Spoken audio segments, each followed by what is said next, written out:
Sa kabila ng paghingi ng tawad ni Camarines Norte Governor Edgardo Egay Tallado, gusto pa rin ng ilang taga Camarines Norte na bumaba na sa pwestong opisyal dahil sa kontrobersyang kinasasangkutan. Balita hatid ni Ian Cruz.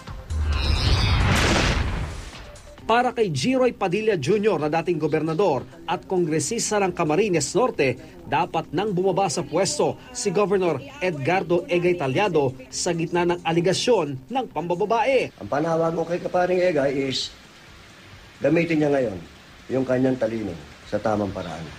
Huwag sa maling paraan na magbibigay kahihiyan. Hindi lang sa mga taga Camarines Norte, kung hindi sa masang Pilipino. Maging ang isang kaalyado ni Tallado na board member ng lalawigan, dismayado kahit pa nagsorry na siya sa publiko. Ang korupsyon na sinasabi natin, hindi ito pera lang na korupsyon. Sinasabi natin korupsyon dito ay yung dangal ng ating kababaihan. So, I think he has to resign.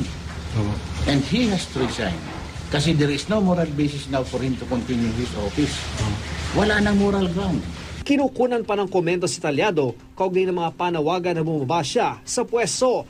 Handa naman daw makipag-ayos kay Tallado ang kanyang misis alang-alang sa kanilang anak at mga apo. Pero dapat daw munang magpakita ng pagsisi at humingi ng tawad si Governor.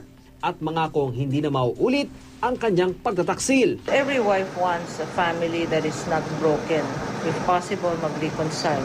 Pag nag-reconcile, syempre kasama dyan yung acceptance of infidelity and a genuine apology and remorse, yung promise not to do it again. Ayon naman sa Civil Service Commission, posibleng masuspindi ang gobernador mula 6 na buwan hanggang 1 taon sakaling formal siyang ireklamo ng misis sa Ombudsman o sa Office of the President. Lumalabas na meron siyang issues. Question of disgraceful and immoral conduct. Kung ganun, local chief executive ka, you have to be the model and an exemplar of proper conduct, professional conduct. Ian Cruz, GMA News.